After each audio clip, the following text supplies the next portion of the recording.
খাগড়াছড়িতে malaria আক্রান্ত রোগীর সংখ্যা ক্রমেই বেড়ে চলেছে। নানা প্রতিকূলতায় রোগীরা জরুরি চিকিৎসা সেবা এবং ঔষধ পান না বলে অভিযোগ রয়েছে। আর এরই মধ্যে গেল জুন মাসে এই রোগে আক্রান্ত হয়ে মৃত্যু হয়েছে একজনের। অবশ্য সংশ্লিষ্টরা বলছেন ম্যালেরিয়া নিয়ন্ত্রণে মাঠ পর্যায়ে কার্যক্রম অব্যাহত রয়েছে।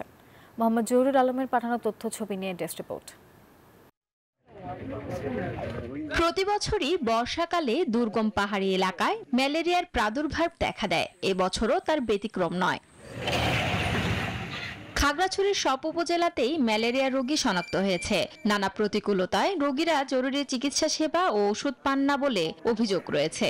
অনেকদিন দীর্ঘদিন জ্বর ছিল, তো খাগড়াছড়ি সদর হাসপাতালে আসলাম। আসার পরে পরীক্ষা করেছি, পরীক্ষা করার পরে ডেঙ্গু ধরা খাইছে। ওষুধ খাওয়া টেস্ট যখন টেস্ট আমি এখন মেডিকেল নিয়ে এসেছি। খাগড়াছড়িতে হাসপাতালে ম্যালেরিয়া বা ডেঙ্গুর যে পরিস্থিতি, মশা নিধনের জন্য যদি কোনো স্প্রে বা মশারির ব্যবহার যদি আমরা একটু করতে। সংশ্লিষ্টরা বলছেন ম্যালেরিয়া বান্ডেল থাকলে প্রতি সেনমানিতে টাকা বাঁচবে। বিকাশ সেনমানি বান্ডেল কিনে জিতুন প্রতি লেনদেনে। নিয়ন্ত্রণে মাঠ পর্যায়ে কার্যক্রম অব্যাহত রয়েছে। দ্রুত রোগ শনাক্ত ও চিকিৎসার ব্যবস্থা করা, ম্যালেরিয়া প্রতিরোধের জন্য দীর্ঘস্থায়ী কীটনাশক মুক্ত মশারি বিতরণ করা হচ্ছে।